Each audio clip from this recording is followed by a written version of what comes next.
नमस्कार दोस्तों, स्वागत है आपका द चैंपियंस यूट्यूब चैनल में। दोस्तों आइए देखते हैं इलेक्ट्रिशियन ट्रेड LPCB2 के लिए बहुत ही इंपॉर्टेंट क्वेश्चन देखने वाले फ्रेंड्स इस वीडियो में। ठीक है फ्रेंड्स, आइए देखते हैं। तो एक विद्युत ओवन में तापक तंतु के रूप में प्रयोग किए जाने वाला पदार्थ है, तो ऑप्शन नंबर 4 नाइक्रोम है। दोस्तों अगर आपने इससे पहले वाले क्वेश्चन नहीं देखे हैं, ठीक है ना, ये 350 नंबर क्वेश्चन करा रहा हूँ दोस्तों। इससे पहले वाला क्वेश्चन नहीं देखे उसको जरूर देख लीजिएगा, बहुत ही इंपॉर्टेंट क्वेश्चन दोस्तों इसमें मैंने कराए हैं। ठीक है ना, आइए अगला क्वेश्चन देखते हैं। चुंबकीय स्टार्टर ध्रुवों की संख्या को संदर्भित करती है, तो किसको करती है? ऑप्शन नंबर 4 विद्युत भार संपर्कों की संख्या को संदर्भित करती है। आइए अगला क्वेश्चन देखते हैं। क्वेश्चन नंबर 352 है, खाद्य मिक्सर में प्रयुक्त मोटर का प्रकार है, तो ऑप्शन नंबर 2 यूनिवर्सल मोटर। दोस्तों यूनिवर्सल मोटर एक ऐसा मोटर है जो AC और DC सप्लाई दोनों पर जो है कार्य करता है। ठीक है फ्रेंड्स, आइए अगला क्वेश्चन है कि यदि एक अल्टरनेटर वाइंडिंग की प्रभाजी पिच 5/6 है तो कॉइल स्पैन डिग्री कितना होगा? दोस्तों तो 150 डिग्री होगा। ठीक फ्रेंड्स, क्या करना है इसमें 5/6 में जो है 180 से गुणा करेंगे दोस्तों तो आएगा 150 डिग्री। ठीक है फ्रेंड्स, आइए अगला क्वेश्चन देखते हैं। औद्योगिक पावर वायरिंग के लिए अपनाई गई वायरिंग की प्रणाली है, तो ऑप्शन नंबर 3 सतह धातु नलिका। सतह धातु नलिका वायरिंग जो है औद्योगिक पावर वायरिंग के लिए अपनाई जाती है। ठीक है ना। अगला क्वेश्चन है कि एमीटर में हमेशा क्या होना चाहिए? तो निम्न प्रतिरोध होना चाहिए। एमीटर में हमेशा जो है निम्न प्रतिरोध होना चाहिए। अगला क्वेश्चन है, जल विद्युत शक्ति संयंत्रों में क्या होता है फ्रेंड्स? तो परिचालन लागत निम्न तथा प्रारंभिक लागत उच्च होता है। यानी दोस्तों कि अगर जो है हमको जल विद्युत शक्ति संयंत्र जो लगाना है, इंस्टॉल करना है, तो प्रारंभिक लागत जो है बहुत ही हाई होगा, लेकिन जो परिचालन लागत होगा, जो रनिंग कास्ट होगा ना, वो निम्न होगा। ठीक है। अगला क्वेश्चन है, प्रतिकारी शक्ति का उपयोग किसमें किया जाता है? प्रतिकारी शक्ति का उपयोग जो है उत्पादन केंद्रों पर यानी कि जनरेटिंग स्टेशनों पर किया जाता है। प्रतिकारी शक्ति का यानी कि रिएक्टिव पावर का इस्तेमाल। ठीक है ना। अगला क्वेश्चन है, एक एटॉमिक मास यूनिट किसके बराबर होता है? तो 931.4 मेगा इलेक्ट्रॉन वोल्ट के बराबर होता है। याद रखिएगा, एक एटॉमिक मास यूनिट यानी कि एक AMU बोलते हैं। AMU किसके बराबर होता है? तो 931.4 मेगा इलेक्ट्रॉन वोल्ट के बराबर होता है। अगला क्वेश्चन है, घरेलू उद्देश्यों के लिए सामान्यतः निम्नलिखित में से किस वायरिंग प्रणाली का उपयोग किया जाता है? तो कंड्यूट का इस्तेमाल किया जाता है। अगला क्वेश्चन है, बायोगैस बना होता है, तो बायोगैस ऑप्शन नंबर बी कुछ अशुद्धियों सहित मीथेन एवं कार्बन डाइऑक्साइड का बना होता है। अगला प्रश्न है, निम्न में किसका उपयोग किसी तरल पदार्थ को गर्म करने के लिए किया जाता है? तो किसी तरल पदार्थ गर्म करने के लिए हम इलेक्ट्रिक केतली का इस्तेमाल करते हैं। दोस्तों अगर आपको इसका PDF चाहिए तो टेलीग्राम ग्रुप है जिसका लिंक जो है इस वीडियो के कमेंट बॉक्स में आपको मिल जाएगा, उसको क्लिक करके आप ज्वाइन कर लीजिएगा। द चैंपियंस के नाम से ग्रुप है। ठीक है दोस्तों, आइए अगला क्वेश्चन देखते हैं। अधिकतम पवन ऊर्जा किसके समानुपाती में उपलब्ध होता है? तो ऑप्शन नंबर 4 वायु वेग का घनत्व के समानुपात में उपलब्ध होता है। ठीक है। अगला क्वेश्चन है, वह एकमात्र वायरिंग योजना जिसे घर का निर्माण शुरू होने से पहले सुनियोजित कर लिया जाना चाहिए, वह कौन सी वायरिंग योजना है? ठीक है ना। तो आइए देख लेते हैं, तो फ्रेंड्स वो कौन सा है, देखिए यहाँ पे, तो वह फ्रेंड्स कंड्यूट कंसील्ड वायरिंग है। ठीक ना, कंड्यूट कंसील्ड वायरिंग है।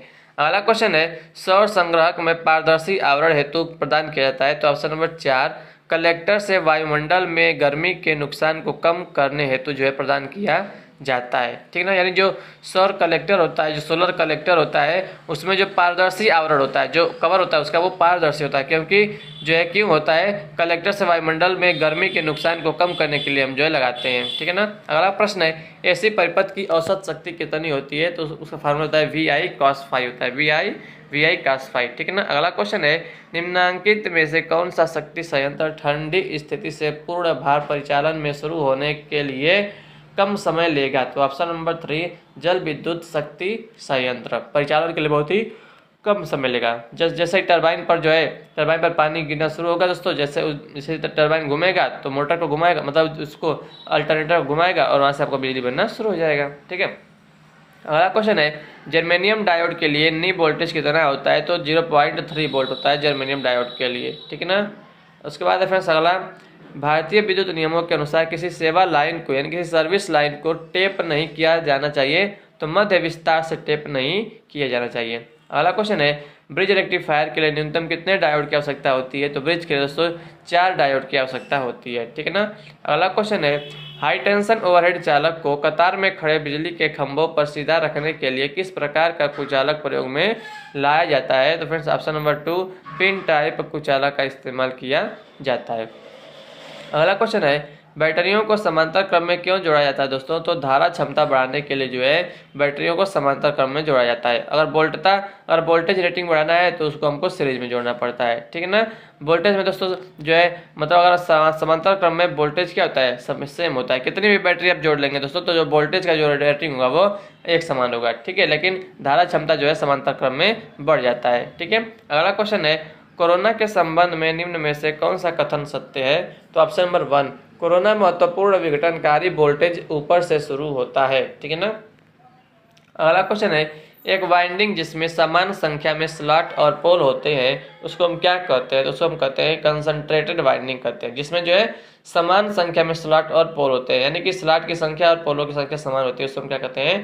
कंसंट्रेटेड वाइंडिंग कहते हैं। अगला क्वेश्चन है, चालक का स्किन बढ़ने के साथ कम हो जाता है। तो ऑप्शन नंबर 2, चालक पदार्थ की प्रतिरोधकता, चालक का जो स्किन इफेक्ट होता है वो चालक पदार्थ की प्रतिरोधकता बढ़ने के साथ कम हो जाता है। अगला क्वेश्चन है, एक अर्धचालक उपकरण है जो एक डायोड और 2 ट्रांजिस्टर की तरह काम करता है। तो ट्रायक जो है फ्रेंड्स वो क्या है? एक ऐसा अर्धचालक उपकरण है जो एक डायोड और 2 ट्रांजिस्टर की तरह काम करता है, एक डायोड और 2 ट्रांजिस्टर, ठीक है ना। आइए अगला क्वेश्चन देखते हैं फ्रेंड। तो कह रहे हैं कि किसी परिपथ में जीनर डायोड का कनेक्शन हमेशा होता है तो पश्च अभिनत में होता है, यानी कि रिवर्स बायस में होता है, ठीक है ना। जो फ्रेंड्स ये जीनर डायोड होता है वो हमेशा जो है रिवर्स बायस में ही काम करता है। अगला क्वेश्चन है, इंडक्शन मोटर किस सिद्धांत पर काम करती है? तो विद्युत चुंबकीय प्रेरण के सिद्धांत पर काम करती है। अगला क्वेश्चन है कि 40 वाट ट्यूब लाइट की लंबाई कितनी होती है? तो फ्रेंड्स 1.2 मीटर होती है, या इसको हम 120 सेंटीमीटर भी कह सकते हैं, ठीक है ना। अगला क्वेश्चन है कि परिपथ वियोजक यानी कि सर्किट ब्रेकर सामान्यतः कब संचालित होते हैं, कब एक्टिव होते हैं? तो जब भी लाइन में कोई त्रुटि होती है तो तब जो है सर्किट ब्रेकर वो संचालित हो जाते हैं, ठीक है। अगला क्वेश्चन देखते हैं कि मिश्र धातुएं धातु और अधातु का सजातीय मिश्रण 2 या 2 से अधिक धातुओं का मिश्रण होती है। सोल्डर जो है वो किस मिश्र धातु का मतलब मिक्सर है? तो सोल्डर जो लेड और टिन की मिश्र धातु है, ठीक। अगला क्वेश्चन है कि वेबर के चुंबकत्व के आणविक सिद्धांत के अनुसार जब किसी चुंबकीय पदार्थ को चुंबकित किया जाता है तो इसके अणुओं पर कौन सा बल लगता है? अणुओं पर जो है सीधी रेखा में बल लगता है, ठीक है ना, सीधी रेखा में बल लगता है। अगला प्रश्न है कि ट्रांसफार्मर पर नो लोड टेस्ट किसको ज्ञात करने के लिए किया जाता है? तो ट्रांसफार्मर पर नो लोड टेस्ट कोर हानि कोर लॉस को जो है ज्ञात करने के लिए किया जाता है। अगला क्वेश्चन है, जीनर डायोड का उपयोग सामान्यतः किसकी तरह किया जाता है? तो वोल्टेज रेगुलेटर की तरह जो है इसका इस्तेमाल किया जाता है। अगला प्रश्न है, आर्मेचर वाइंडिंग में सभी जोड़ों को सोल्डर करने के लिए किस प्रकार के फ्लक्स का उपयोग किया जाता है? तो पहला ऑप्शन सही है, रेसिन कोड का इस्तेमाल किया जाता है। अगला प्रश्न देखते हैं, किसको पहले लूप के फॉल्ट करंट के आरएमएस मान के रूप में परिभाषित किया जाता है यदि फ्यूज को नगण्य प्रतिरोध के एक साधारण कंडक्टर द्वारा प्रतिस्थापित किया जाता है? तो संभावित यानी कि प्रोस्पेक्टिव करंट को पहले लूप के फॉल्ट करंट के आरएमएस मान के रूप में परिभाषित किया जाता है यदि फ्यूज को नगण्य प्रतिरोध के एक साधारण कंडक्टर द्वारा प्रतिस्थापित किया जाता है। अगला क्वेश्चन है कि सोल्डरिंग आयरन का ऊष्मा तत्व किससे बना होता है? तो नाइक्रोम का बना होता है, ठीक है। इलेक्ट्रिक वायरिंग में टीआरएस का पूर्ण रूप क्या है? तो टफ रबर सीथड, क्या है? टफ रबर सीथड, ठीक है ना, सीथड बोलते हैं इसको। कौन से मोटर का उपयोग जो है इलेक्ट्रिक ट्रैक्शन के लिए किया जाता है? तो डीसी सीरीज मोटर का उपयोग जो है इलेक्ट्रिक ट्रैक्शन के लिए किया जाता है, ठीक है। अगला क्वेश्चन देखते हैं, निम्न गति तुल्यकालिक यानी कि सिंक्रोनस मशीनें अक्सर निम्न में से किस टरबाइन द्वारा संचालित या ड्रिवेन होती हैं? तो ऑप्शन 1, हाइड्रोलिक टरबाइन के द्वारा संचालित होती है। अगला क्वेश्चन है, एक कॉइल का इंडक्टिव रिएक्टेंस किस पर निर्भर करता है? तो एक कॉइल का इंडक्टिव रिएक्टेंस आपूर्ति की आवृत्ति पर निर्भर करता है। अगला प्रश्न है कि निम्नलिखित में से किस मशीन की कार्य क्षमता उच्चतर है? तो विद्युत ट्रांसफार्मर की जो कार्य क्षमता है वो सबसे अधिक है। अगला क्वेश्चन है, स्क्वायरल केज इंडक्शन मोटर की स्मूथ स्टार्टिंग के लिए निम्नलिखित में से किस प्रक्रिया को वरीयता दी जाती है? तो option number 3, star delta starter. अगला क्वेश्चन है कि 5 ओम का एक रेजिस्टेंस सीरीज में प्रत्येक 1 ओम के 4 प्रतिरोधक के समांतर में जुड़ा हुआ है तो सर्किट का समतुल्य रेजिस्टेंस क्या होगा? फ्रेंड्स इसको फिगर बनाकर आप सॉल्व करेंगे तो बहुत जल्दी से आ जाएगा। तो 5.25 ओम इसका राइट आंसर आएगा, 5.25, ठीक है। अगला प्रश्न देखते हैं, एसएमपीएस के सिद्धांत पर कार्य करता है? तो चॉपर सिद्धांत पर कार्य करता है एसएमपीएस। अगला प्रश्न है कि सीआरटी का मुख्यतः कौन सा इलेक्ट्रोड स्क्रीन पर इमेज की द्युति को नियंत्रित करता है? तो कंट्रोल ग्रिड करता है। ठीक है। अगला प्रश्न है कि ट्रांसफार्मर रेटिंग को सामान्यतः किस मतलब की टर्म में दर्शाया जाता है? तो वोल्ट एम्पियर, जो रेटिंग होता है ट्रांसफार्मर का वो वोल्ट एम्पियर में होता है। ठीक है। अगला क्वेश्चन देखते हैं फ्रेंड्स, थोड़ा सा मैं छोटा करता हूँ, एक सेकेंड, चलिए ठीक है। तो एमीटर में शंट का कार्य क्या होता है? तो करंट का बाईपास करना। अगला क्वेश्चन है कि वार्ड लियोनार्ड नियंत्रण क्या है? तो वोल्टेज को नियंत्रित करने की एक प्रक्रिया है वार्ड लियोनार्ड। अगला प्रश्न है कि सोडियम वाष्प लैंप द्वारा उत्सर्जित रंग होता है पीला होता है। नेक्स्ट क्वेश्चन है विद्युत मापक यंत्र निम्नलिखित में से कौन सी है? तो ऑप्शन नंबर 4 विकल्पों में से सभी, यानी कि मूविंग आयरन इंस्ट्रूमेंट भी है, तब तार इंस्ट्रूमेंट भी है, स्थिर विद्युत यंत्र भी है। अगला क्वेश्चन है एससीआर में यह नहीं होता, तो एससीआर में चौक नहीं होता है, एनोड होता है, कैथोड होता है, गेट होता है। ठीक है। परिपथ आइसोलेटर में से जो भी संयोजित होता है जब लाइन में धारा नहीं होती है। ठीक है ना, जब लाइन में धारा नहीं होती है तब जो परिपथ आइसोलेटर जो है, सर्किट जो आइसोलेटर होता है वो एक्टिव होता है, विसंयोजित होता है। ठीक है। आइए अगला प्रश्न देखते हैं, क्वेश्चन नंबर 402 है एक धातु तार के प्रतिरोध R, चालकता रो, लंबाई L और मतलब प्रतिरोध R, चालकता रो, लंबाई L और अनुप्रस्थ काटी यानी क्रॉस सेक्शन क्षेत्रफल A के बीच सही संबंध क्या है? तो R बराबर होता है रो L अपान A। यहाँ पे थोड़ा सा पहला में मिस्टेक कर दिया है, रो L छोड़ दिया है। ठीक है ना। R बराबर होता है रो L अपान A होता है। ठीक है ना, या RA बराबर L भी हो सकता है। RA बराबर दोस्तों देखिए रो बराबर RA अपान, तो ये दूसरा वाला पर सही हो जाएगा। देखिए यहाँ पे और यहाँ से R बराबर रो L अपान A, हाँ यहाँ से दूसरा वाला सही होगा दोस्तों, ये पहले वाला गलती है, दूसरा वाला सही है। ठीक है ना। चालकता देखिए चालकता पहला वाला में लिखा ही नहीं है, तो फार्मूला होता है कि R बराबर रो L अपान A, तो दूसरा का वाला में L रो लिखा है अपान A को भेजेंगे इधर, तो ये नीचे आ जाएगा, तो दूसरा वाला सही हो जाएगा। ठीक है, दूसरा यहाँ पे करेक्ट होगा। जब सेज पूर्णतः चार्ज होता है तो इलेक्ट्रोलाइट का विशिष्ट गुरुत्व लगभग कितना होता है? तो 1.21 होता है। जब सेल जो है पूर्णतः चार्ज होता है तब इलेक्ट्रोलाइट का विशिष्ट गुरुत्व जो है 1.21 होता है। अगला क्वेश्चन है स्थैतिक प्रेरित ईएमएफ की दिशा की सहायता से ज्ञात की जाती है? तो लॉरेंज का नियम से ज्ञात की जाती है। लॉरेंज का नियम की सहायता से ज्ञात की जाती है। ट्रांसफार्मर में निम्नलिखित में से क्या परिवर्तित नहीं करता है? तो आवृत्ति जो है ट्रांसफार्मर वो परिवर्तित नहीं करता है। ठीक है ना। के लिए ऊर्जा मीटर के व्यास पर एक डिस्क में 2 छेद या ड्रिल किए जाते हैं। तो नो लोड पर क्रीपिंग एरर को क्रीपिंग खत्म करने के लिए जो है ऊर्जा मीटर के व्यास पर एक डिस्क में 2 छेद किए जाते हैं। अगला क्वेश्चन है सीआरटी में कंट्रोल ग्रिड कंट्रोल करता है, किसको कंट्रोल करता है? इलेक्ट्रॉनों की संख्या को नियंत्रित करता है। अगला क्वेश्चन है कि लेड एसिड सेल की नेगेटिव प्लेट से बनी होती है, स्पंजी लेड से बनी होती है। अगला क्वेश्चन है लुमिनस इंटेंसिटी की इकाई क्या है? लुमिनस इंटेंसिटी की इकाई क्या है? आइए देखते हैं, कैंडेला है। क्या है? कैंडेला है। अगला प्रश्न है निम्नलिखित में से क्या बल का एक मात्रक है? तो न्यूटन है, न्यूटन। निम्नलिखित में से किस मटेरियल की रेजिस्टिविटी न्यूनतम होती है? कॉपर की रेजिस्टिविटी न्यूनतम होती है। अगर ऑप्शन में चांदी होता तो चांदी राइट आंसर हो जाता। अगला प्रश्न है ऐसा पदार्थ जिसके मॉलिक्यूल जो अणु है वो असमान परमाणुओं से बने होते हैं क्या कहलाते हैं? तो उन्हें हम कंपाउंड कहते हैं, यानी कि यौगिक।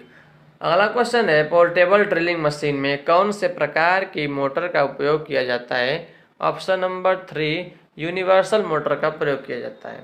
अगला क्वेश्चन है किसको बदलने के लिए रेक्टिफायर उपयोग किया जाता है? तो रेक्टिफायर का प्रयोग एसी से डीसी में बदलने के लिए प्रयोग किया जाता है। अगला क्वेश्चन है ओम का नियम क्या कहता है? तो I बराबर V अपान R। ठीक है। अगला क्वेश्चन है DOL स्टार्टर में डायरेक्ट ऑनलाइन स्टार्टर में फ्यूज किसके विरुद्ध बचाव के लिए प्रदान किए जाते हैं? तो ओवरलोड के विरुद्ध बचाव के लिए प्रदान किए जाते हैं। अगला क्वेश्चन है कि जब एक जंक्शन डायोड में फॉरवर्ड बायस लागू किया जाता है तो यह क्या होता है? विभव अवरोध को घटाता है। ठीक है ना। अगला प्रश्न है इंटीग्रेटिंग उपकरण का एक उदाहरण है। इंटीग्रेटिंग उपकरण का उदाहरण है तो option number 3 ampere hour meter. अगला प्रश्न है कि एक shaded pole single phase motor में घूमने वाली फील्ड द्वारा उत्पन्न की जाती है, तो शेडिंग द्वारा जो है उत्पन्न की जाती है। ठीक है, 20 ओम, 30 ओम और 60 ओम के 3 प्रतिरोधों को समानांतर क्रम में जोड़ा गया है, तो संयुक्त प्रतिरोध ज्ञात कीजिए। तो इसको आप ज्ञात कर सकते हैं 1/R के फार्मूला से। 1/R बराबर 1/R1 plus 1/R2 plus 1/R3, यानी कि 1/20 प्लस 1/30 प्लस 1/60। इसको सॉल्व करेंगे तो फिर जितना आएगा उसको आप पलट देंगे तो आएगा 10 ओम। ठीक है, निरपेक्ष शून्य तापमान पर सेमीकंडक्टर के रूप में व्यवहार करता है, तो पूर्ण इंसुलेटर के रूप में व्यवहार करता है सेमीकंडक्टर। ठीक है, अगला क्वेश्चन है, डीसी शंट मोटर को द्वारा नियंत्रित किया जाता है, तो किसके द्वारा? विकल्पों में से सभी, यानी कि ये सभी जो है डीसी मोटर को, शंट मोटर को नियंत्रित करने के उपाय हैं। तो आर्मेचर नियंत्रण विधि है, फील्ड और स्टैटिक नियंत्रण विधि है, फील्ड वोल्टेज नियंत्रण विधि है। ठीक है, तो ये सब तीनों है। अगला क्वेश्चन है कि जब एक पूर्ण लोड सप्लाई के माध्यम से इंडक्शन मोटर को प्रदान किया जाता है, तो यह त्वरित नहीं होती बल्कि सिंक्रोनस गति के एक सावर्ती गति से चलती है। तो यह तथ्य क्या कहलाता है? इसको हम कहते हैं क्रॉलिंग कहते हैं। क्या कहते हैं? क्रॉलिंग। अगला क्वेश्चन है, निम्नलिखित में से कौन से कैपेसिटर का उपयोग ट्यून्ड सर्किट कैपेसिटर की तरह किया जाता है? तो ऑप्शन नंबर 4 पॉलीस्टीरीन कैपेसिटर की तरह किया जाता है। एलपीजी के कारण लगी आग कौन सी श्रेणी की आग होती है? तो सी होती है। ठीक ना, सी श्रेणी की आग होती है। विद्युत प्रवाह केवल डीसी के माध्यम से एक द्रव के अपघटन की प्रक्रिया को क्या कहते हैं? तो विद्युत अपघटन कहते हैं। नेक्स्ट क्वेश्चन है कि निम्नलिखित में से कौन सी मात्रा एक सीरीज इलेक्ट्रिक सर्किट में समान है? तो विद्युत करंट जो है वो सीरीज सर्किट में समान होता है। हवा की डाइलेक्ट्रिक स्ट्रेंथ लगभग कितना होता है? तो 3 किलोवोल्ट प्रति मिलीमीटर होता है। रेजिस्टेंस के निरपेक्ष मापन के लिए निम्नलिखित में से किस विधि का उपयोग किया जा सकता है? तो वोल्टेज लॉरेंट्ज विधि का प्रयोग किया जा सकता है। ट्रांसफार्मर कोर को लेमिनेट क्यों किया जाता है? तो एडी करंट हानि को कम करने के लिए ट्रांसफार्मर के कोर को लेमिनेट किया जाता है। अगला क्वेश्चन देखते हैं फ्रेंड्स, एक संचरण प्रणाली में फीडर किसको विद्युत आपूर्ति प्रदान करता है? तो फीडर जो है वो वितरकों को, यानी कि डिस्ट्रीब्यूटर को विद्युत आपूर्ति प्रदान करता है। ठीक है, और डिस्ट्रीब्यूटर जो है दोस्तों वो सर्विसमैन को प्रदान करता है, जो पोल होता है उस पर से आता है। ठीक है,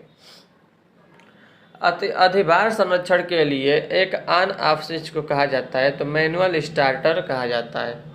ओमीटर से चेक करने पर ओपन रजिस्टर किसको प्रदर्शित करता है? तो अनंत प्रदर्शित करता है। ओमीटर से चेक करने पर ओपन रजिस्टर अनंत को प्रदर्शित करता है। इंटरपोल की वाइंडिंग आर्मेचर के साथ जुड़ी होती है, तो श्रेणी क्रम में जुड़ी होती है, श्रेणी में। अगला क्वेश्चन, कुंडली से जुड़े अपने स्वयं के फ्लक्स के परिवर्तन के कारण कुंडली में प्रेरित ईएमएफ को कहा जाता है? स्वप्रेरित ईएमएफ कहा जाता है। सिलिकॉन सौर सेल में खुला परिपथ वोल्टेज होता है जो किसके बराबर नहीं है? तो रिपल में सभी 1 वोल्ट, 1.3 वोल्ट, 0.45 के बराबर नहीं है। अगला क्वेश्चन, जब कोई विद्युत उपकरण, यंत्र या विद्युत प्रतिष्ठान बिना किसी फ्यूज, परिपथ विच्छेदक या प्रतिरोध प्रतिबाधा के भूमि इलेक्ट्रोड से जुड़ा होता है, तो इसे क्या कहते हैं? सॉलिडली अर्थेड कहा जाता है। एसीएसआर का पूर्ण रूप क्या है? तो एल्यूमिनियम कंडक्टर स्टील रेनफोर्स्ड। ठीक है, अगला क्वेश्चन है कि अच्छा अर्थिंग निरंतरता का क्या अर्थ है? इसका मतलब है कि निम्न प्रतिरोध। BIS का क्या तात्पर्य है? तो bureau of Indian standards. Okay, अगला क्वेश्चन है कि विद्युत लाइन में स्विच कौन से तार पर लगाया जाता है? तो फेज तार पर लगाया जाता है। फेज या इसको हम लाइव वायर कर सकते हैं। ठीक है ना। अगला क्वेश्चन है कि CO2 अग्निशामक निम्नलिखित में से किस प्रकार की अग्नि को बुझाने का काम आता है? तो वर्ग बी और वर्ग डी प्रकार में हम CO2 का प्रयोग करते हैं। विद्युत कार्य में निम्न में से क्या एक कुचालक के समान कार्य नहीं करता है? तो ऑप्शन नंबर 4 नर्म लोहा। बाकी जो है एबोनाइट, अब्रक, बेकेलाइट, ये कुचालक के भांति कार्य करता है। अगला क्वेश्चन है, ओम का नियम प्रयोग का किया जा सकता है? तो रेक्टिफायर युक्ति के लिए किया जा सकता है। ओम के नियम का प्रयोग जो है रेक्टिफायर युक्ति के लिए किया जा सकता है। दिए गए परिपथ में I5 धारा का मान क्या होगा? तो फिर इसको बहुत ही सिंपल तरीका से सॉल्व कर सकते हैं। जो करंट बिंदु पर आ रहा है उसको अलग जोड़ दीजिए और जो जा रहा है उसको अलग जोड़ दीजिए, दोनों को बराबर कर दीजिए, वहाँ से I5 का मान निकाल लीजिएगा। ठीक ना, 11 एम्पीयर आएगा। विद्युत धारा प्रवाह के लिए तैयार किया गया बंद एवं पूर्ण मार्ग क्या कहलाता है? परिपथ कहलाता है, सर्किट कहलाता है। धारा का औसत मान उसके आरएमएस मान से सदैव क्या होता है? तो धारा का औसत मान उसके आरएमएस मान से सदैव कम होता है। एक आरएल परिपथ में क्या होता है? तो धारा जो है वो वोल्टेज से 90 डिग्री पश्चगामी या पश्चवर्ती होती है, ठीक है, यानी कि धारा लैग करती है वोल्टेज से 90 डिग्री। साइनोसाइडल तरंग का फॉर्म फैक्टर होता है, उसका फार्मूला क्या होता है? 0.707 गुणे मैक्सिमम वैल्यू अपान में 0.637 गुणे मैक्सिमम वैल्यू। अगला क्वेश्चन है कि आईएस कोड के अनुसार अर्थिंग तार का रंग कैसा होता है? तो हरा होता है।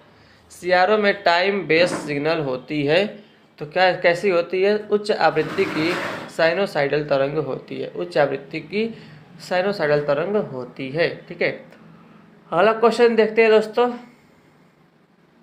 ट्रांजिस्टर की शून्य सिग्नल स्थिति का अर्थ है सिग्नल वोल्टेज शून्य है।